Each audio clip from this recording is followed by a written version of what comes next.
Okay, so before we're going to do glowing warpstone or anything complicated, we're going to start off with lenses, which is a great beginning because actually it's very, very similar. The smaller they are, kind of the easier they are actually, so don't worry about them being fiddly. I'd actually say the small ones are more forgiving. Quick note on color choice. You're probably going to involve something like warpstone, makes sense. Their lenses are pretty much the same color as the warpstone, at least for the middle and light colors, and then through to something like Moot, which is yellow-green. Now in the recesses, if it's not warpstone, with warpstone I like to go to purpley, but you could go to colors like these in the deep recesses if you want.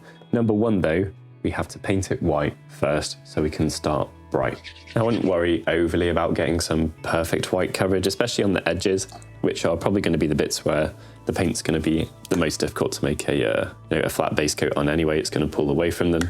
Don't worry about that. You're probably going to highlight them with slightly thicker paint anyway. And then we're just going to get a flat base coat of Moot. You could stipple this, you could airbrush it, whatever you like. Just get it down, 2 thin coats. First one will look bad, second one will look great. Now for the next step, we're going to do a glaze. And I think this is something that people worry about more than perhaps is necessary, especially on small details. It especially gets a little bit easier, I think. So we're going to make watered down paint, and I would use a brush that isn't too big for this, especially if you're less experienced with glazing. The reason for that is if you've got a big brush like a 2 or something, it's easier to kind of flood it with too much water. You can see I'm just adding water. I'm not going to give you a ratio because it changes for the paint and whatever you're using. You just need something that is very transparent and it's darkest at the end. You don't want too much on the brush. What we're going to do is we're going to look at a reference. It seems to be darker at the top. And then starting in the middle, we're just going to push our paint to the top. And we're going to do it once, leaving it always at the very, very top. And we're just going to let it dry fully and do it again. It should pretty much dry before your eyes. If you want, you can make an intermediate mix using the warpstone with it. Up to you. And just repeat this a couple of times. Remember to go over the edges, and we can neaten them up around the edge whenever we want at the end. Once you've got a couple of those down, shrink the area. We're already getting a pretty decent effect there. It's not taken long. Once you're a little bit more confident, you can make a stronger mix. And again, just push it at the very, very top. Remember to go over those edges. Don't have to worry about being in the lines, but we want to make sure we go up to and over the very edge of where we're painting. We could do the same in reverse with Moot Green. If you've made any mistakes, that's, maybe you'd like to do it for that reason, but it will also smoothen things out. So pretty much from the same point, starting within there and dragging downwards. Not as scary as you'd think. Going to mix a little bit of white with our Moot. And then what I'm going to do is I'm carefully going to do a little crescent at the bottom. Don't worry about this being perfect. And if you get fat ends on it that don't look great, you can always glaze them just like we did before. And push them back to Moot. And do a little dot in the middle. Again, it does not have to be perfect. That's not what we're aiming for here. And you might have already guessed what we're going to do. More green as a glaze, and we're just going to push over that light section.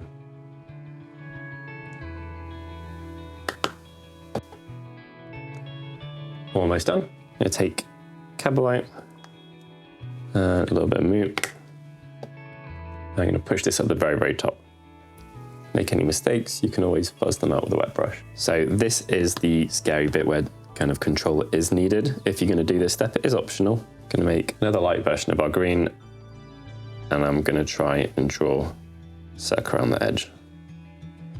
And a little reflection dot, and a little reflection dot. There you go. Okay, so what about when you're doing a multifaceted gem like Warpstone? I'm going to start with Warpstone this time, and what I want you to remember is you can always pre-shade. Again, I think a lot of people think of under-highlighting or under-shading as coming at the beginning, but you can go back at any point and put white under something to repeat it, or to put another colour on and make it brighter. So we're actually going to go for Warpstone all over, get a smooth coat down, and then we're going to come back with some magic.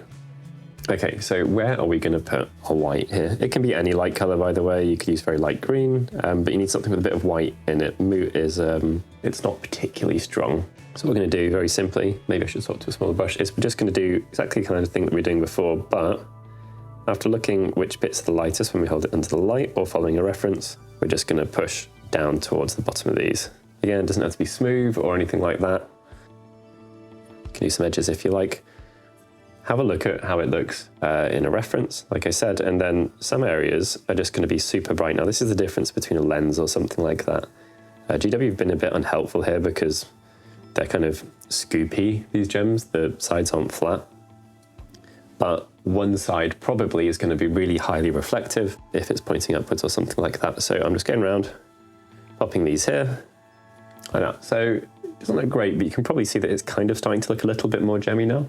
Okay, and moot green, and you guessed it, we're just going to paint towards where our lighter colours are.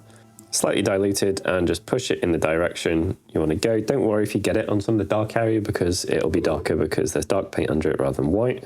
And just scoot around the mini a couple of times like this. On that great big flat area we did, we're just going to, you know, pretty much do a normal flat base coat. Starting to take shape now. Cannot emphasize enough how you need to not worry. It's going to be fine. Push it down the right direction. It will all be good. Any mistakes you make, which are going to be in the dark areas here, because you can't make a mistake because we're trying to get it on the light areas, we're just going to cover over with our next step anyway, so it's all good. 2 coats should pretty much do it. So just think of this like you're trying to base coat, but you're pushing it towards your rough light sections. All right, so we used Warpstone to start. And like I said, when I'm doing actual Warpstone, I like to involve a little bit of purple. It's our kind of secret sauce. And you guessed it, we're just gonna start in the middle and push towards the top. Make sure you don't have too much on the brush. I'm using a 0 here, and start in the middle and push up. Any areas where you slipped before, kind of re-establish with this, and you're only doing a little bit. If there's any areas you're too scared to hit, just don't hit them. It's not a big deal. Don't worry about it. If there's some that seem like an access nightmare, just don't do it on those ones. You can see what's happening now. It's starting to take shape. Don't worry as well, there's another step after this. If you do make a mistake, it really isn't the end of the world. If you're very worried, you can add more water to the brush, so I've diluted it even more, and that makes it harder to make a mistake, but it's a little bit slower. Whatever you like, whatever you're happy with, whatever you're comfortable with, there's no reason to worry. The color selection does a lot. We've chosen really good, helpful colors. They're going to make quite a big difference. Oh, you're looking very cool. Time for the icing on the cake. So pick whatever is your brush that you're the most comfortable with doing edge highlighting. That doesn't mean your smallest one, it means the one that you're the most comfortable with. So obviously it should be a good quality brush. Don't put too much paint on. And then we're going to be using the side of the brush. Normal animation will be appearing. Don't try and just draw around down the tip. Especially if you're newer to this type of stuff, it's just harder to get it to go well. And carefully put it side onto your face and just stroke that brush down these. And this is going to hide a lot of mistakes. Hardest one. Some are going to have better detailing than others. This one's just like a really shallow edge. We made it, that will do. Cool. Any light yellow, add it into finish, or you could use a pastel or something if you want to go up to like a more whitey one. And as with everything, it's often the very final touches that kind of sell the effect that you're going for. You can just put this on like top corners, or you can put it on ones that are easier to paint, whatever you like. And you can also pop it at the bottom of some of your sections if you want. And you can go as far with this as you like. If it's looking pretty good, I'm a great fan of showing discipline, just stopping in case I ruin something. If you are army painting, you know, doing less steps is often helpful as well. So you can always add more at the end. That looks great. If you did want to dot, it's just exactly what you're doing with the edge highlighting, but you kind of put it in one section. So rather than doing all of a line, let's say I was choosing this pinnacle tip bit. Go as far as you want. And what if you want to cheat? So quickly going to base coat this one up, or undercoat it rather with some white. And we're going to do the wash method, the shade method, however you want to put it.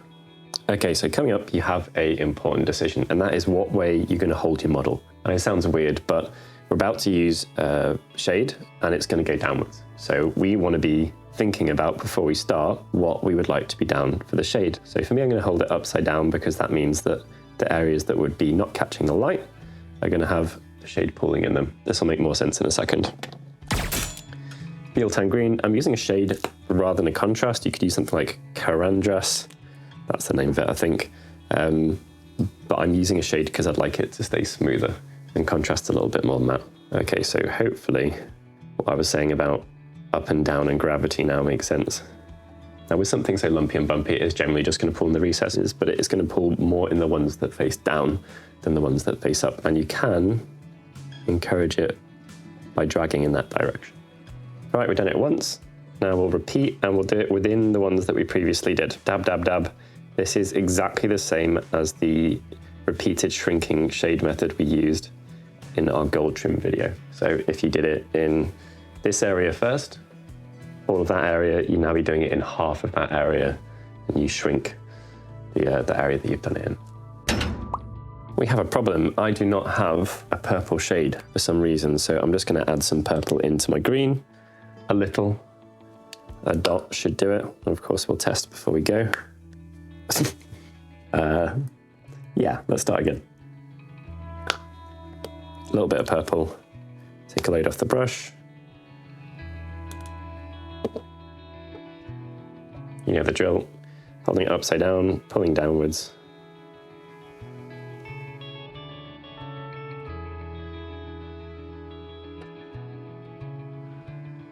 It's really looking pretty good.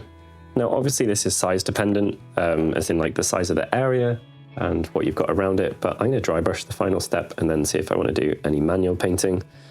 Part of the reason to do this would be because you'll get some OSL for free, so this is gonna hit surrounding edges and it'll hit the bits that sticks out, which is just really, really useful. Dampening pad, careful, test first, and then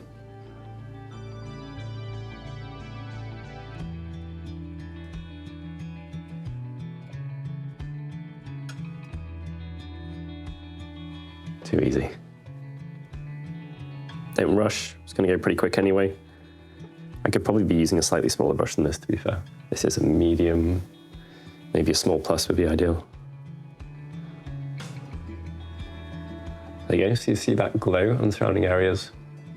Like OSL by accident, so easy. You can do the dots or the other stuff that we did here as well. Obviously, up to you, whatever works best. Okay, I'll show you because obviously people want to know how to do quick OSL. Just go with a quick painting. Ignore the desk chaos and ignore the color scheme. I've been trying to figure one out. Okay, a glaze again. Yes, glazing is coming up a lot. It's really useful. Everywhere that can see the light. Hit with a coat of Warpstone. Often people would do the glow going past this. It wouldn't really get there aside from the very edge where there'd be like a fuzzy haze of it on. So try not to get it past the bits where your light could see. Absolutely check out our OSL video. It's a very comprehensive guide on this. There's really good pictures. Right, next step, the same that we've been doing all the way. Okay, and a very soft, careful Warpstone. Just the tip. Only just about coming off, and then from the source, away from the source.